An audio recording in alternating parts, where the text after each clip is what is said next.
What can the seas tell us about the stars? And can the stars tell us about the seas? On this episode of the Colonize the Ocean podcast, we talk with Dennis Chamberland about the relationship between space exploration and underwater exploration. Stay tuned. Welcome to Colonize the Ocean podcast, where we discuss oceanic colonization, exploration, and education with your hosts Adam Jewell and Brendan Traxler.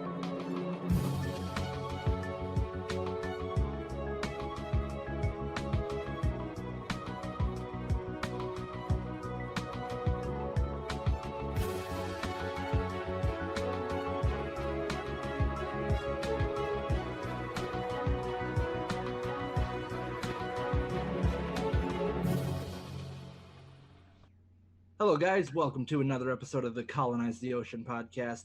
Once again, I am Adam Jewell, and with me as always is Brendan Traxler, the founder of Atlantis Sea Colony, and he's looking mighty dapper today. Brendan, how are you doing? I got a haircut, so I'm looking good.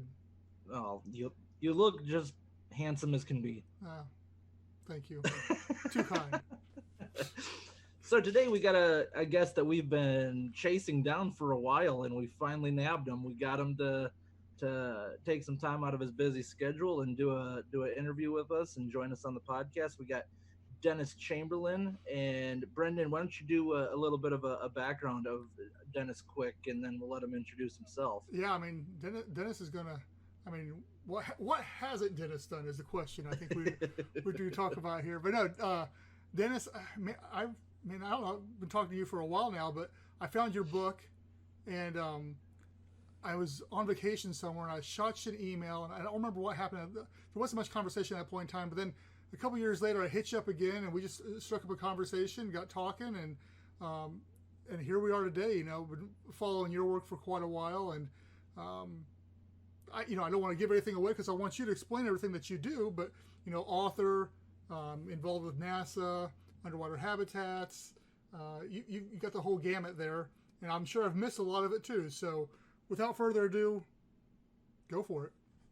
Well, when you get to be my age, if you don't have a big resume, what are you doing, right? So, I am closing 70 years old. I just turned 69 and had a very wonderful long career doing many things, and hopefully there's at least 30 or 40 or 50 years left to do many more things. And so there's a lot on the plate today. There's a lot that we've done and that we're very proud of and very happy with and very excited about.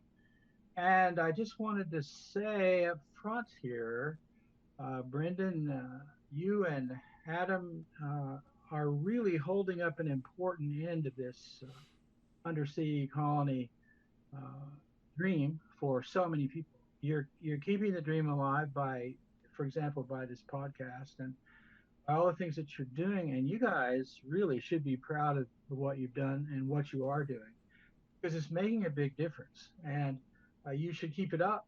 And of course, it's easy for me to say since I'm not the one that has to burn all the time, but it's an important thing that you're doing, and I know those of us in the very tiny small community of undersea habitation and exploration, I really appreciate you guys, and so thank you on behalf of all of us, and please keep it up.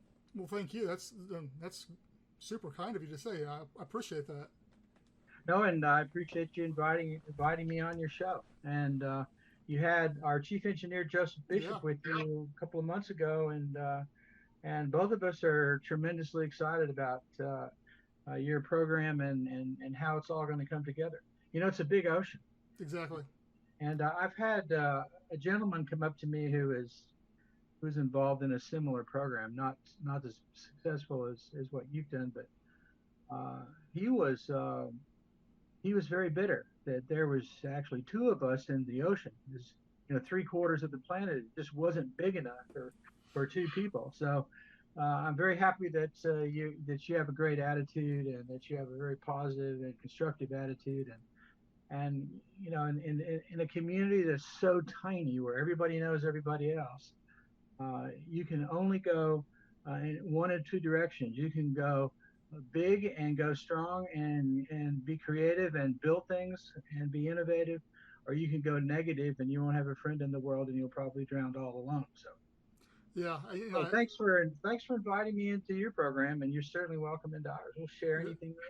Yeah, no, that's what we see it too. I don't like to have, competition's good, but as long as it's like a friendly competition too, because it's a huge ocean, and it is a small community, and it's a very, I've said it before, I think it's a very disconnected community too, as far as, there's a bunch of different people trying to do different things, but there isn't any right way for one thing, and there's no real champion behind it too. But I have also had conversations with a gentleman that's in the industry as well that were pretty negative as well. So it may have been the same person. No, it wasn't. Okay, fair enough. You shared with me who your friend was. Okay.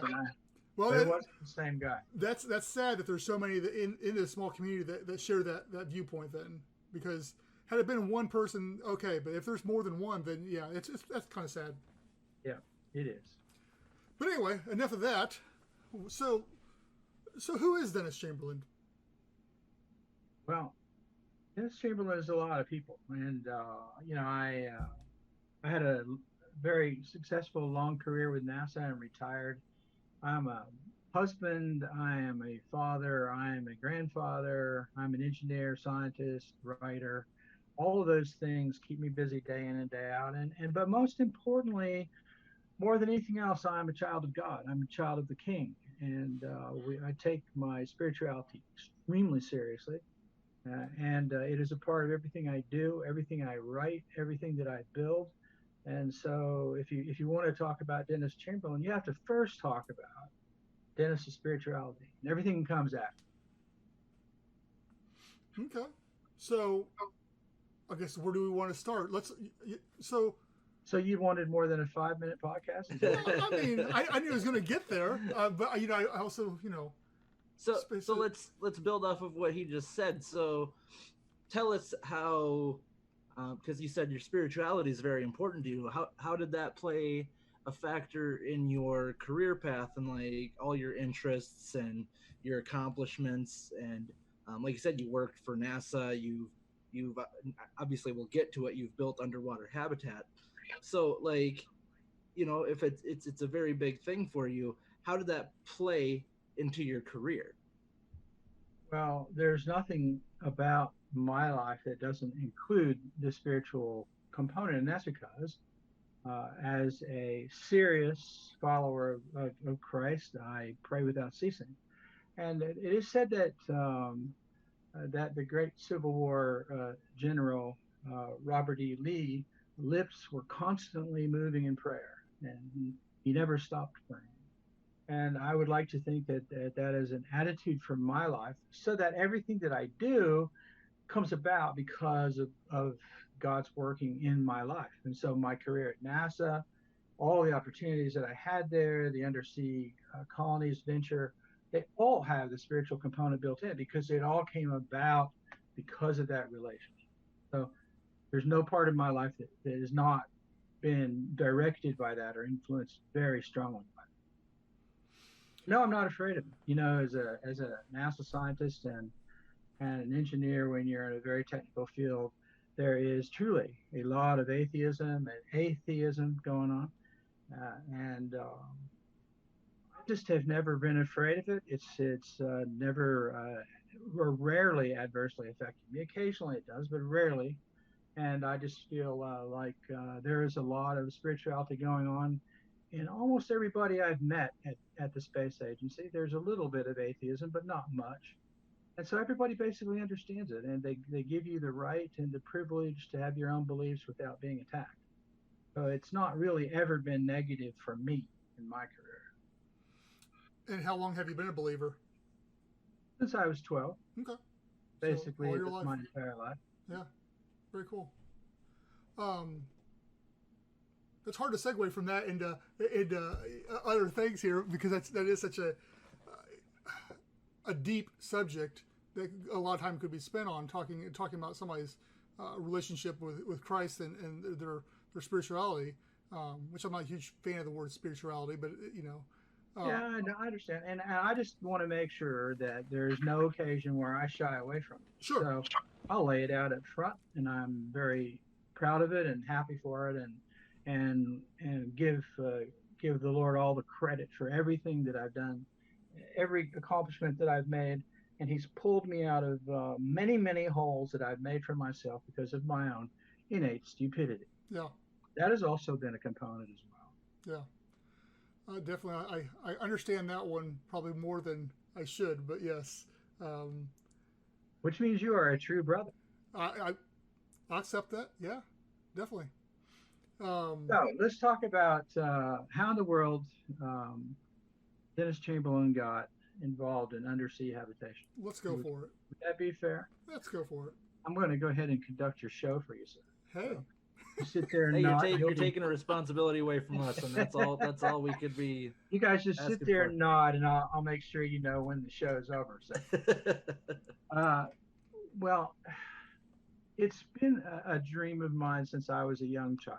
I used to come home from a very small Oklahoma school, and I came from a small town, and I would get off the school bus and run as fast as I could into the house, because just about the moment I got home, Sea Hunt was on, reruns was on television.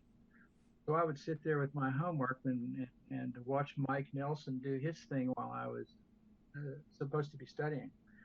And I just was enraptured by the whole idea of living undersea. So I would take 2-liter soda bottles, and I would make grasshopper colonies and ant colonies, and I would go down to the stream that was behind our house. I would weigh them down with rocks and watch them over the course of days and weeks at a time, living their lives out in these little underwater dwellings under the creek bed, which was kind of cool.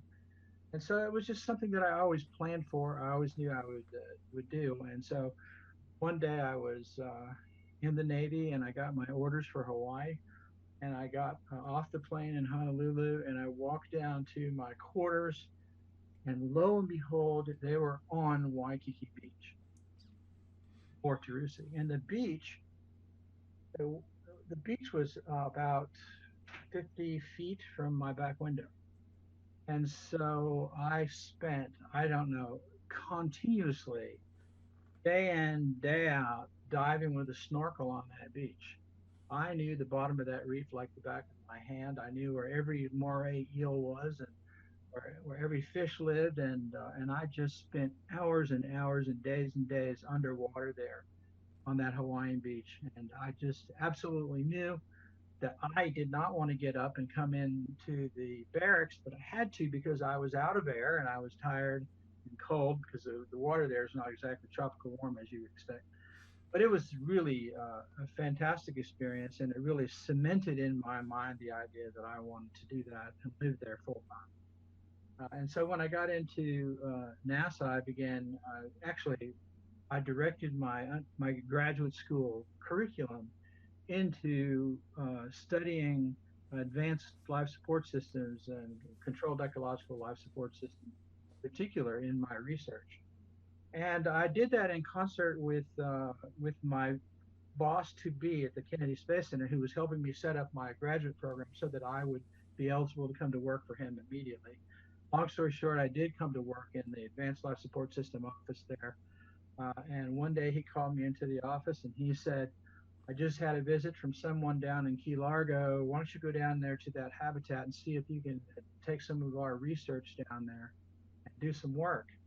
And I said, "Is this a test? Are you joking me? Is this for real?" He said, "No, it's for real." And so we went down there, and we planted the first agricultural crop ever planted in a habitat on the seafloor, and harvested that. And then that snowballed into more interest in the agency, and we were able to build a habitat, the Scott Carpenter Station, and we took it down for 2 summers there. 30 missions in total. 30 days, 14 missions involved in that, and it was just phenomenal. And of course, that only whetted my interest even more, and that led to the Atlantic expeditions, and here we are today. So that's how that all came about. So where was it along the way that the draw or the pull to NASA came into play? Where was that in the whole play? How did you get there, I guess? Well, it's a difficult thing, because I find it very hard to separate advanced life support systems in my mind from undersea advanced life support systems or undersea colonies or lunar colonies or Martian colonies. To me, it's all just an advanced life support system challenge. Sure. So therefore, it was a natural fit for me because, as my boss used to say in advanced life support, he would say that we spin off from NASA to the private sector, but the private sector also spins off back to NASA. So these advanced life support system concepts, they spin off in both directions. And so if you develop something in the private sector that NASA can use, NASA's happy to receive it through a small business innovative research grant, or we can spin off the NASA technology into the culture in many different ways. So it was an easy fit for me. It was an easy fit for my boss because he also knew that an advanced life support system that works in a remote and extreme environment will work either on space or under the sea, and the technologies are rolling in both directions. So it was a natural fit for me. Okay. And it still is. I'm still writing books in both directions. I write books about undersea colonization, and I write novels about undersea colonization, and I write the same novels about space exploration. And on that point, how many books do you actually have out there? I don't know. Really? We are in the throes now of reconstructing our publication business. One of the things that we're doing is taking a look at the products that we do have, and they are very thick novels. They're 600-page novels in terms of the fiction books. And in today's market, those don't do very well. So what does very well in today's market are the series books. And so economically, they just do better, they sell better, and they just get more attention in the marketplace. So we're busting up our big, long novels into series and trilogies. Okay. We're in the process of doing that now. And of course, that's unfolding 3 books where there was 1. So now I think the count is up to 23, but honestly, I don't have a good count on that. But it's a meaningless metric because I'm always writing continuously 24/7, and so whatever number of books I have, and I don't. So has writing always been a passion of yours then as well? Absolutely. I contend that you're a born writer, or if you're a writer, you're born that way. And most people are not. They don't like writing. They find writing to be tedious, and they find it to be a chore. And especially when you get into writing projects that go on for months at a time, and you have to spend time on it every day, most normal people don't want to do that. So therefore, I think it's a genetic thing. It's just a gift that some people have, and I've got it. And that means that I write about anything and everything. I'm always writing continuously, always on Facebook, putting these tones out, and always home writing another page on the next novel or the next book or what have you. Something that I have been gifted with and that I do. And if you look at some of my reviews, some people don't think I'm so gifted. If you look at some of my other reviews, some people think that I am. So the key there is don't read your reviews because Right. it can't do you any good either way. Yeah. But right now we have a book coming up in probably late September or early October called Departing Earth Forever. And it's a volume 1, volume 2 book about the future of manned space exploration beyond low Earth orbit into deep space. Of course, we're talking about anywhere above 36,000 miles above the Van Allen belts. We're talking about lunar exploration, and we're talking about Mars exploration in particular. And the book is all about the exploration model that we are now using that I call the Apollo exploration model, which has expired. It's archaic, it's dangerous, and it's going to kill a lot of astronauts. Got to get in there, we got to figure it out, and we got to change it before the disaster. We will change it. I mean, we're going to change it one way or the other. And the book is just saying, look, people, we already know where the problems are. Let's go fix the problems before we start losing crews. But right now, if you look at the world, if you look at all the nations of the world that are building manned spacecraft, and you look at SpaceX in particular, every single one of those outfits are building Apollo era systems. And every single one of those spacecraft are going to kill astronauts. They're going to kill them on the moon. They're going to kill them on the way to Mars and on the surface of what we have to do is take a look at what we're doing, step back, redesign, and then go forward before we have to do it the hard way. And that's what it's all about. So does that mean that you're coming out of retirement to go back to work for NASA to be able to help out with all that stuff as well? Well, no, I will be very happy to sign their books, autograph their books for them. I'm not going to go back to work. I've done my duty, and so let me just read you where this comes from. Have both of you read Undersea Colonies? I have. Yes, one. I have not, because I just don't read books at all. Adam, I let my wife do that. What's going on here? Okay. Adam, if you had the book in your hand, you could go to page 5. I'm going to read to you from the book so that you can never say you haven't read a word of Undersea Colonies. Gotcha. This is page number 5. It says, the 5 principles of undersea colonization. First principle. Okay, you all listening? Everybody listening? In every exploration system, we must require the systems we build to adapt to the human standard rather than expect the human to adapt to the machine or to the environment. And in every design activity, we will protect the human as a primary objective. Now, who got that right and who got that wrong? Come on, guys, it's a test. Who got that right and who got that wrong? Well, as far in the history you're talking? Yes. Well, I mean, let's go ahead and focus on undersea exploration. Who got it right and who got it wrong? Are we talking like Cousteau? Yes. Okay. You go ahead and use his name. Did he get it right? I was going to say Dennis Chamberlain got it right. That's what I was going to say. No. We're not done yet. Thank you, Adam. You have, we will give you an A for today. But let's talk about Cousteau. Okay? What did Cousteau say at the end of his career? Cousteau said that colonizing the ocean was totally impractical. And what did the Navy say about undersea colonization? They said that it was not possible because of the death of Barry Cannon in Sea Lab 2. Both of the people ran into a brick wall at the end of a false narrative in exploration. NASA's about to hit the same brick wall for the same reason.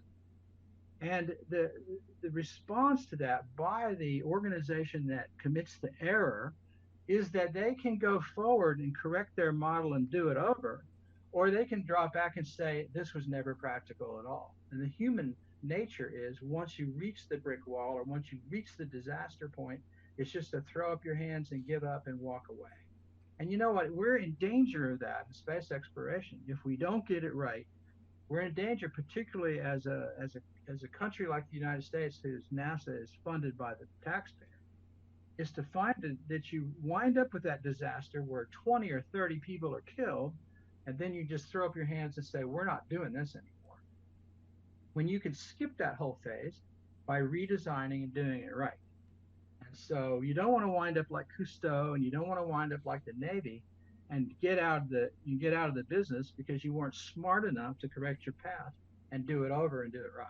That's where we are basically in both ocean and space exploration. Dennis Chamberlain did not do it right because he never had the opportunity. Dennis Chamberlain never had the money to do it right. Because in order to correct the undersea exploration paradigm, you're going to have enough money to make your habitats a locked out habitat. And those are very expensive. Yeah, talking about the space aspect, and that's probably getting my gut here recently. The more and more I've been, following SpaceX and the Starship and stuff along those lines. Like, sure, the design and stuff is great, but my gut tells me that either Elon's not focusing on it, or he knows he's got a bigger problem there. And sure, you can fly a ship there, but there's so many other components, which I'm not even knowledgeable about, that come into play that aren't being addressed here. Okay, now let's enumerate those. You brought up some good points. So what's the number one thing that he hasn't taken care of? Almost any. I mean, he can ship people there, but there's nothing to do once you get there, which he's got a plan for that. But radiation, which once again, you can shield it. That's the number one problem that NASA's going to have. NASA's building a ship. This is mind-boggling to me. NASA's SLS Orion spacecraft. What do you think that cost the taxpayer to build and to launch each individual mission according to the NASA General Accounting Office in November of 2019? What do you think they're putting the estimate at for each individual launch? It was like the cost of one rocket for each Dragon. It's like, it was ridiculous. I don't remember what the numbers were, but it was ridiculous. I know. I remember the numbers. It's Okay. in my book. If you want to find out the numbers, just buy my damn book. Okay, I'm sorry. Okay. You knew that was going to happen. You forced me into that. I'm sorry. I'm sorry. Brought me into a public forum and forced me to jam my book down your throat. Okay, I know. so here we go. The number is $4 billion per launch. Now, let's put this on the map so you can see it with your own eyes. Here you have NASA over here on Launch Complex 39B, which is the NASA launch pad. 3 miles away is the SpaceX launch pad 39A. Now, on 39B, you have the NASA SLS Orion rocket. They're going to light the fuse, $4 billion. If it ever gets finished. Not, you're right. But let's assume they're going to make it. $4 billion. Over here, 3 miles away, you've got Elon Musk with his Falcon Heavy. We're not even talking Starship. Yeah. But Starship is a whole nother magnitude different. But let's talk about the Falcon Heavy. He has virtually the same payload capacity, but a little less, but virtually the same as SLS out on pad 39B. The taxpayer's going to get charged $4 billion for one of the NASA launches. What do you think Elon Musk is going to charge the taxpayer to put virtually the same payload into orbit? Yeah, I mean, you got the numbers right in front of you, so it's a little unfair. A fraction. That is right, Adam. It is $90 million compared to $4 billion. Or it's a factor of 22 times more expensive to launch the NASA payload than it is to launch the SpaceX payload, private company versus federal dollars. So if you're Congress and you're faced with launching a payload into orbit and you're given a bill of $4 billion versus $90 million, which bill are you going to want to pay? Yeah. This is a trick question, so think about it. Well, I mean, if you're talking about what Congress wants to pay, it would be the $4 billion because it's a funding thing. Yeah. Why would Congress pay $4 billion when they could get by with $90 million? Yeah. Why? Come on, Adam. Why would they do that?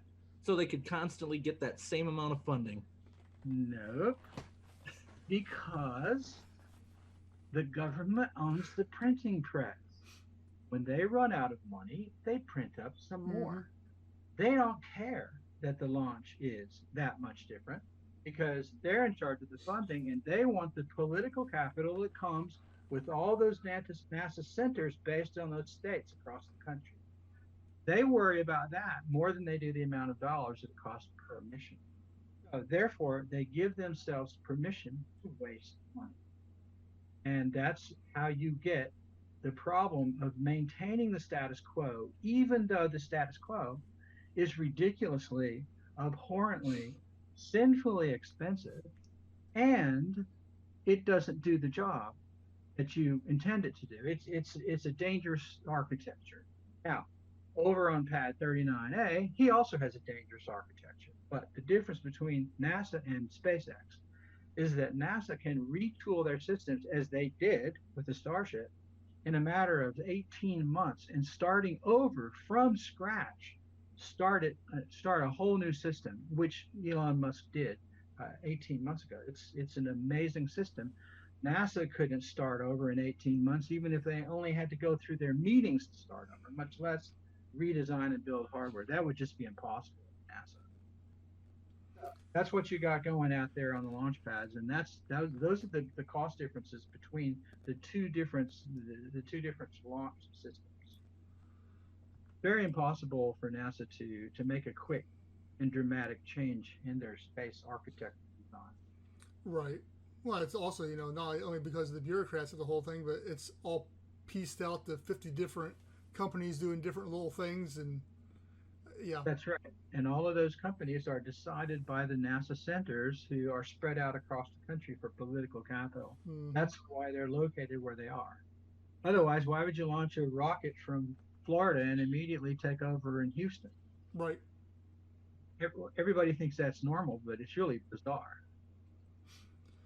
Which, let's, on that, we're talking about, I'll segue it back into the ocean world a little bit with that. So, Starship, obviously, Elon's been talking about having a floating launch pad out in the ocean, which is going to have to be out there a little ways down the road. Not far down the road. Well, no. Not especially, well, Elon time it may be farther, but that got me thinking, if he goes out there far enough, he starts launching international waters. How does that change the scope of who SpaceX is and what they're doing if they're not launching off of American soil anymore? I don't think it changes the scope at all. Okay. Because if you look at the international waters and the laws concerning territories, there's a certain law for 13 miles out, then there's another law for 200 miles in the exclusive economic zone. And where is Elon going to go? Is he going to be in that gray area between 13 and 200 miles? And if so, how does that relate to the Federal Aviation Administration? And how does that relate to all of the other concerns and laws that he has to deal with? He's going to deal with those laws anyway. So he really has nothing, in my opinion, he has nothing to gain by going out into international waters. I don't see how that changes anything. Okay. That's just something I've been throwing around, and who better person to ask than you? So there we go. But hey, let's get back. I'm sorry, but I'm not a lawyer, sir. Well, no, I'm insulted at that. I apologize again, man. This is just becoming a disaster interview, is what this is. And don't call him sir either. He doesn't like that. How do you say it's a disaster? Have I messed it up that bad? No, not at all. Not at all. No, this is good. No, we haven't had to re-record it like that one of our other podcasts, right. So it's not a disaster yet. That happened one time. I'll never let it down either. You had to re-record it? Why? Because we didn't have the audio working for some reason. We didn't figure it out until after it was recorded. Fortunately, we weren't interviewing anybody that time, so it was just us. But okay. Yeah. Okay. But let's get back to Scott Carpenter Station, and walk us through the whole the design and what you guys were thinking when you were approached to start doing this, and how you got to where completion of the thing. Really an interesting story because when we first decided to do that and we got our funding to do it, we were going to put the habitat in the living seas at Epcot. And so we went to those guys and we got our design approved through Disney and all of that. Then we went to the engineers and we went out to the living seas and they showed us how they take the roof off of the building there where the aquarium is and drop big pieces of equipment down through the overhead. So we had that all set up and prepared to go, and then all of a sudden the Disney lawyers got cold feet. And there was some discussion about how much it was going to cost for the Disney people to maintain the habitat, and therefore they were going to bill NASA. And all of a sudden, the costs spiraled completely out of control, so that it was no longer a situation where Epcot and NASA were sharing resources in order to accommodate the needs of both. Disney wanted some upkeep capital that NASA was unwilling to provide.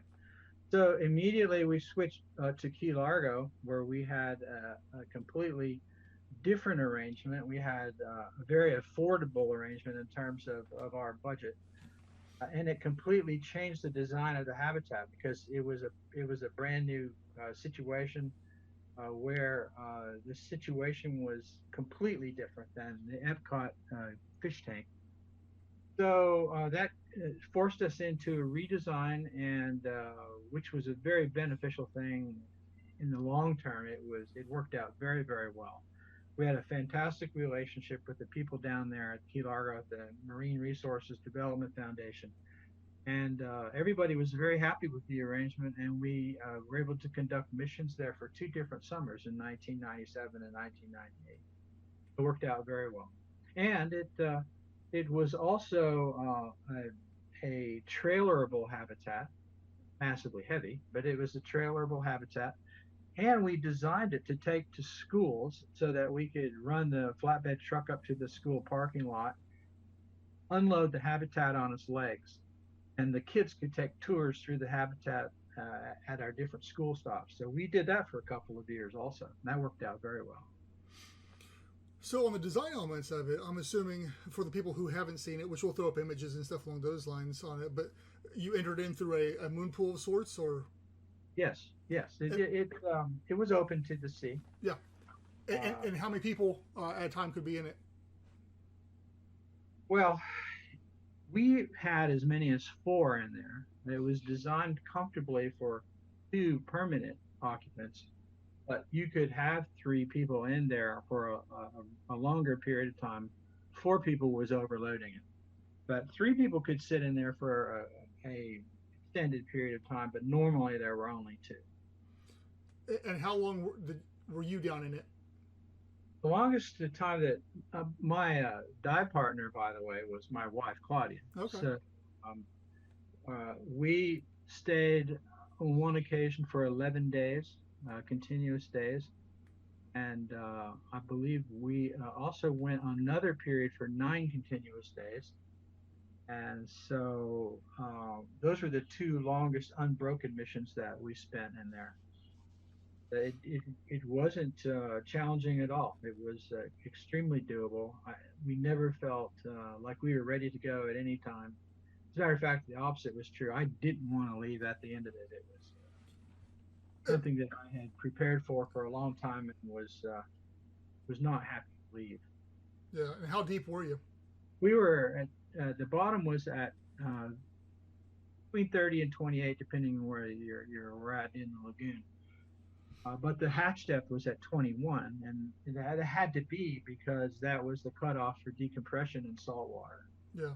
We were unprepared, or we did not want to pay for considering a decompression stop for any of us during that time. There were a lot of people involved in that program, and it would have been enormously expensive, way beyond our budget, to have a decompression system and all the personnel standing by. So we were right at the limit of our decompression capabilities, and we actually went through decompression protocols that were mimicked on the space station. In fact, we used NASA protocols, and the reason that we did is that when the astronauts go out to do their spacewalks, they lower their pressure in their suits to 5 psi so they can move their hands, and in so doing, they go through a similar decompression program as we went through, with basically the same saturation levels of nitrogen, only we did it in reverse. We would come up to the surface and release the pressure, and they would go outside to release the pressure. But it was the same microbubble profile. It was the same R values, or the probability of getting bent. It was almost identical, as a matter of fact. So we went into the NASA protocol and used their decompression protocols in order to keep us from developing bubbles in our joints or in our skin on the way back to the surface. And so it worked very well. We never had any problems with anyone. And so, moving ahead, that was late 90s. What are you doing today as far as with the underwater habitation movement? Well, as soon as the program was over, of course, we were ready to start the next phase, which was a private phase. There's a big difference in the private phase and the NASA phase. With the NASA phase, you had a budget that easily enabled you to do a project like that without any sort of challenges financially. But when it got into the private program, that became a completely different situation altogether. Claudia and Mr. Bishop and myself started the League of the New Worlds in 1987, And that organization was designed to spin off technologies from Earth to or from ocean to space and space to ocean. And we have used that as our platform for developing our undersea colonies and colony designs. We started to work on that in the late 80s. And so um, since that time, we have used that corporate platform to develop designs for undersea habitats and undersea technologies. We've gone through all kinds of phases, Brandon. Brendan, we talked about this before. As you develop your organization, you start to develop members, and the members all have their sets of expectations, and it becomes messy pretty fast. So we decided that we were going to continue a nonprofit corporation, which we have registered with the IRS in the state of Florida. We're going to spin off a for-profit corporation in order to develop our technologies and in order to raise the money that we need to build the structures in an undersea habitat. So we can use the nonprofit structure for education and outreach. And we can use the for-profit structures to build the technologies, to design the technologies, and to hire the people so that the people actually work for the corporation. When you have a nonprofit corporation, the membership basically rule and reign the corporation, and it's impossible to get anything done. So that's a lesson we learned the hard way. So we are changing our corporate model so that we are able to hire people on a corporate basis, and we are able to spend money and pay taxes like everybody else, so that everything is in a controlled sense. We are able to get from point A to point B without having a civil war. Makes sense. Lessons learned. Yeah. Yeah. So I guess I know that if you go to your website, which will underseacolonies.com, Right. Yep. You've got a bunch of information about designs and stuff on those and what you're doing. Do you want to talk anything about what that looks like in the future for you guys? Yes. That website is in dire need of updating. We do have a lot of designs and a lot of habitats on there. One of those habitats is actually in construction now, so it's a real thing. Yeah. But we have basically narrowed our focus down to two technologies. We call them enabling technologies, and we mean that if you don't solve these problems, you're not going. I don't care how much money you have, or if you have a bunch of money, you're going to waste it. And those two enabling technologies are power generation, remote power generation, and carbon dioxide removal. Those are the two long poles in the tent. Don't solve those problems. You may leave, but you're coming back. You're not going to stay very long. And you have to solve those problems, or you don't realize the ultimate goal of establishing a permanent undersea colony. And if you think about it, if you're going to power your undersea colony, how are you going to do that? Well, you can locate in a current if you want to, but that's dangerous if you ever go outside. It's also dangerous if you're trying to dock submarines with your unit, because the current is always pushing you one way or the other. So really, you don't want to ever be located in the current for many reasons. So therefore, the only other option that you have is to bring generators. The generators, of course, are either going to run on gas, or they're going to run on gasoline, or they're going to run on diesel, and they're probably going to have to be at the surface. Well, anytime you put a surface unit up above an undersea habitat, then you're dealing with all kinds of surface hazards and dangers that you absolutely don't want to deal with if you're trying to maintain a permanent presence undersea. So we have been working with a power generation technology that does not require fuel and does not require a line stretched to the surface. So that is where we are today. Very cool. As far as the CO2 technology is concerned, we have many different approaches going for that purpose. And in order to finish those, we have to have time in a habitat situation to test that adequately. Now you can test it in a closed environment on the surface, but you really need that pressure differential if you're going to really understand what your gas exchange really looks like. So we have decided that no matter what our depth is, we're going to pressurize our habitat to 20 feet salt water in order to help us out on our engineering constraints a little bit. No, actually quite a lot. So uh, with that pressure differential, you don't know what your gas exchange is going to be with a given technology until you experiment in that environment. So we have to wait for that to come out. That's the purpose of the habitat that we have now. It's an ambient pressure habitat that we can put down at ambient pressures and do those kinds of experiments. And how soon do you think you guys are going to be doing anything with that? Well, as you might expect, I know you that you're a stranger to this, you and Adam. A lot of it depends on funding. Yeah. So we have tried the various funding mechanisms, and as it turns out, as I look around me in my life and I see people who did it right, there's three people that come to mind. One is Elon Musk, and the other one is Jeff Bezos, and the other one is Sir Branson.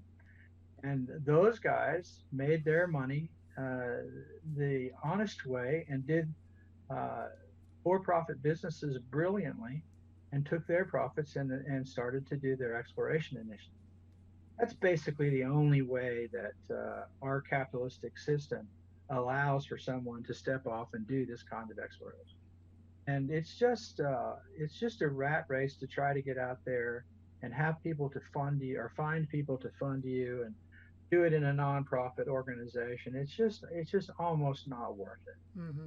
So in my old age, I have discovered that you make money the old-fashioned way, and then you take your profits, and then you go do what you want to do. So that's basically the mode that we're into right now. Makes sense. Where do I want to go with this? Anything, Adam, while I'm thinking here? I've just been listening to you guys kind of do your thing because I feel like it's just listening to a couple old friends catch up and like just get really excited about the thing. But I'll ask this question. So Brendan and I have always talked about how there is such a strong relationship between underwater exploration and space exploration. And obviously, you've had a lot of experience with both. Do you foresee that relationship continuing to, I guess, flourish as we do more with space exploration? Like we just talked about earlier, that we've reached a point in our history where there's privatization of the space exploration and all that. So, do you believe that there's still a lot that we can learn from underwater research and underwater habitats that could continue to benefit what we're going to be doing with space exploration and possible space colonization? Well, Adam, if you look at let's back up a little bit and look at an example that was given to us by Albert Einstein. He had this thought experiment that he called the principle of equivalence. And are you familiar with this? I remember learning it, but I don't remember what it was. Well, long story short, he was able to put a man in a tin can and challenge the man in the tin can to determine whether he was in the deepest regions of intergalactic space, whether he was sitting on the surface of the Earth. And the difference between the two experiments was that one person in the tin can was sitting still on the surface of the Earth, completely enclosed in his tin can, and the other one was in intergalactic space, traveling at 9.8 meters per second squared in acceleration. And there was not a single experiment that either one of those people could do inside their tin can to determine whether they were in the middle of intergalactic space or whether they were sitting on the Earth. they could not determine where they were, because he called it in his experiment to define the boundaries of the special and general theory of relativity, that mass and acceleration was identical to mass and a gravitational field. They called it the principle of equivalence. So I bring that experiment up in order to suggest that if you're in a habitat and you're sitting on the surface of Mars and you require some things, you require oxygen, you require a certain atmospheric pressure, you require lighting, you require a toilet, you require drinking water, you require food, you require waste processing and disposal, you require gas exchange, you require all those things. And whether or not you're sitting on the bottom of the ocean, or you're sitting on the surface of Luna, or you're sitting on the surface of Mars, or you're sitting on the equator of Ceres, there's no difference.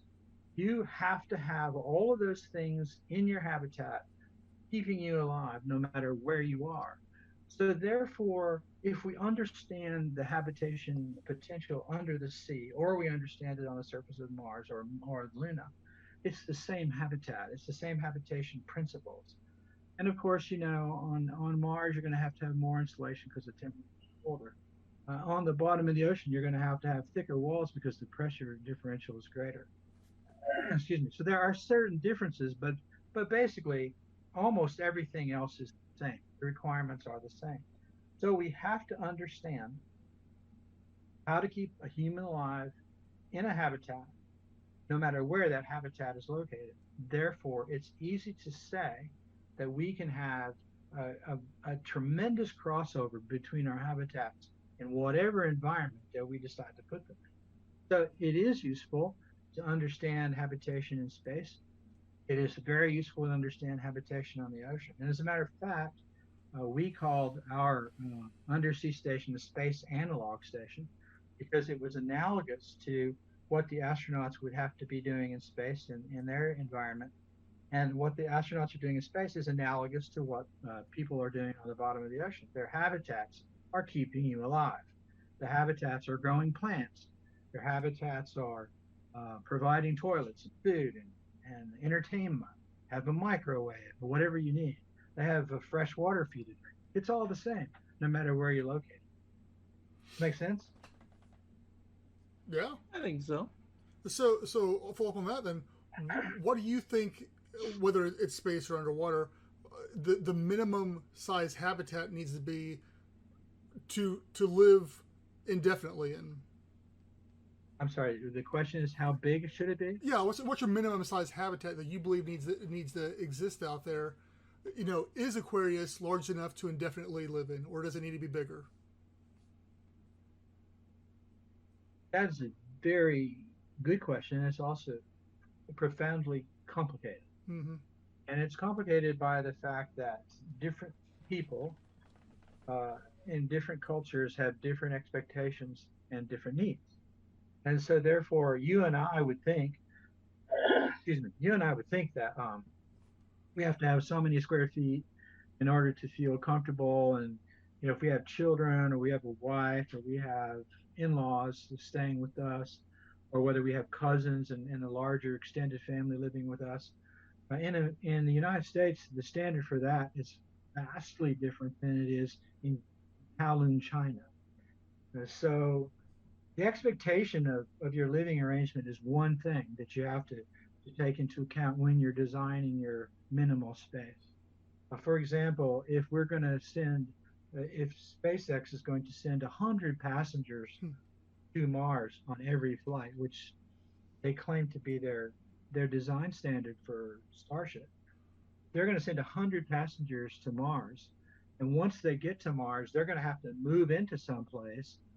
I guarantee you it's going to be more on the Kowloon standard than it is going to be on the Florida standard. Right. So you have to calibrate your mind to what standard are you accepting.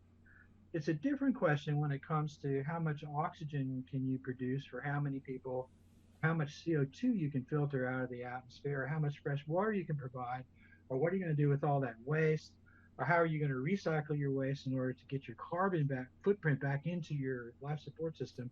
All those things are different questions. But basically, I think what you're asking is, what is the social question? How much room is room enough? And a lot of that depends on things we've not even thought about before. Like, what is a good design for a very small footprint for a person? What makes for a comfortable psychological design? And what is a comfortable footprint given the maximum ergonomic engineering you can pour into that space? That makes the difference too. Basically, I don't have an answer to your question, and I'm not sure anybody really does. Yeah, I look at the tiny home movement and people living in smaller houses, but at the same time, they're always able to go outside at any point in time, and they've got doors they can open up to let fresh air, and it's a different psychological standpoint because you've got that freedom, right past the pane of glass, where you're not going to have as easily accessible in space or underwater. So it definitely changes how you perceive that space you're already in. Right. Well, when we lived in our tiny little Scott Carpenter Station for 11 days at a time, whenever I would get cabin fever, I would just go outside and swim laps around the habitat. I could get my aerobic exercise that way. I could get away from the habitat that way. I could feel the vast expanse of the lagoon where it wasn't inside the cooped up habitat. So that was definitely an advantage to me. And I suppose that if you're living on a starship and you're headed out to Mars and you're there for 8 months, Elon Musk says he's going to put a one gravity track on there, like that was featured in 2001: Space Odyssey. So you could get out and run around the track, and I'm sure that would go a long way to solve some of your feelings of being cooped up in a small space. So it doesn't take too many of those ergonomic considerations in order to meet the needs, the psychological need of living in a larger space. But I really can't tell you what the answer is, and I'm assuming there is no answer. Yeah. That a lot of psychological types will handle it better and differently than other psychological. Cultural types handle it differently. So it's a very complicated question. Yes. I guess, what is it? Is there anything out there that you're wanting to promote? Obviously, you go to your website, which we'll throw up as well. But is there anything else that you're wanting to promote or to get people, and your Facebook group too? Is there anything else like that you want to leave with people, or where to find you at, how to follow you? Well, I think that right now the most useful place would be DennisChamberland.com. It has it has links to every place that that I go to. Another one would be DennisBooks.com, and it goes to QuantumEditions.com. So if it's easier to remember DennisBooks.com, then that's a good place. And then all of the stuff I've written about is there. If you are a spiritually inclined person, there's a page there called Children of God series. You can go look at that, and if you want to send me some email, I'd be happy to respond to anybody who writes. I make it a habit of never ignoring an email unless it's negative or has negative energy. Then I happily throw it away. But other than that, I answer all of my emails. All right. Whatever. So, with that being said, is there anything else you'd like to leave our listeners or our viewers with? Words of wisdom. Yes. Yes, I have some words of wisdom. Actually, I have a question of wisdom. Okay. Where are you guys at on your project? Ooh. Can I interview you? I mean, not where we want to be. That thing you said about the money and the funding. All right. Well, even that, even with the pandemic and stuff along those lines, talking to vendors and stuff along those lines has been a nightmare. Just trying to get responses and stuff there too. So it's a little bit of everything. Obviously, money would solve all those issues, but we're messing around with some stuff, and let's see what 2021 does.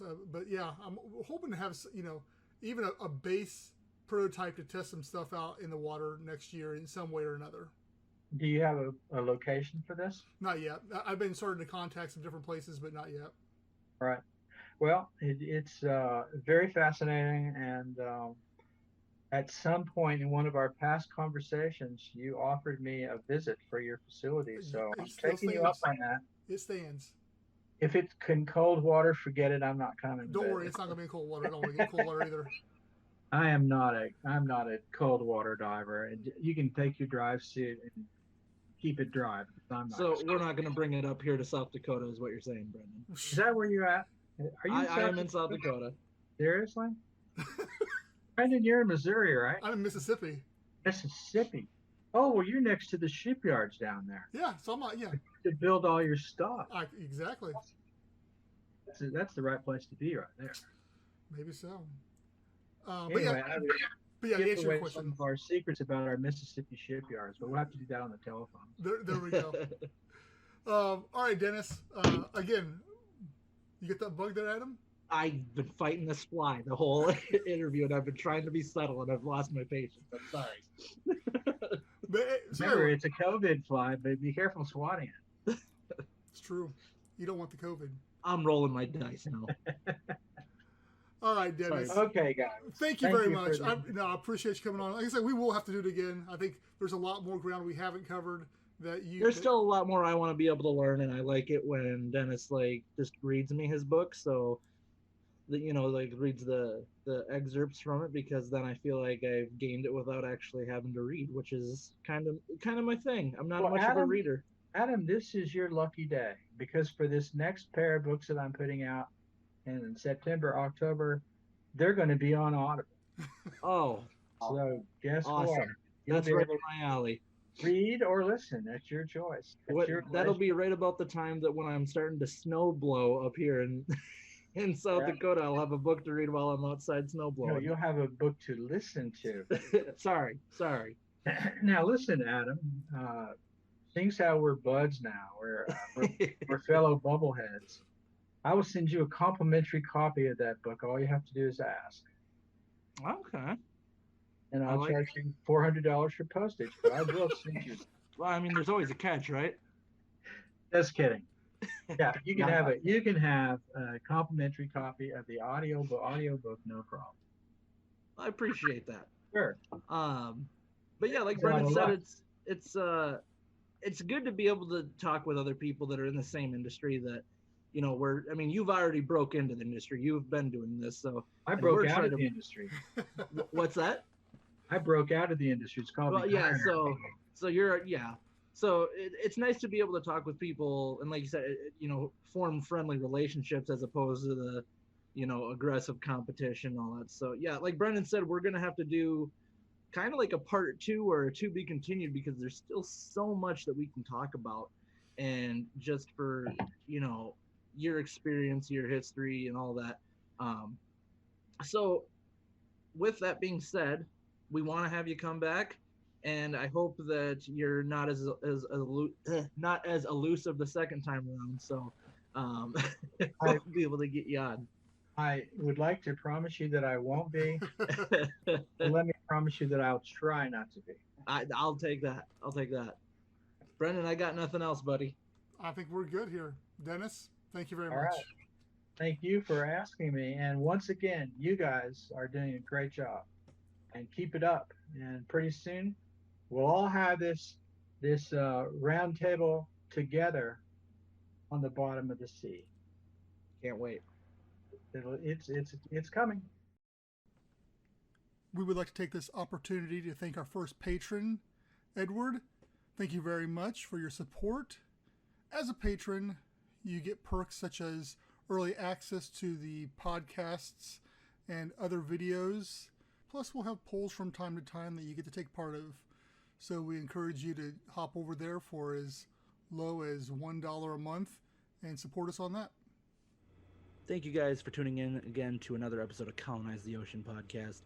As always, you can check us out on our social media platforms. You can see us on Facebook, Instagram, Twitter, LinkedIn, Library, YouTube, Reddit. All you got to do is look for Atlantis Sea Colony and you'll find us. Also, if you're able to donate to help us support our project, go to www.patreon.com/Atlantis Sea Colony. For any other info and the links to all those, you can go to www.atlantisseacolony.com.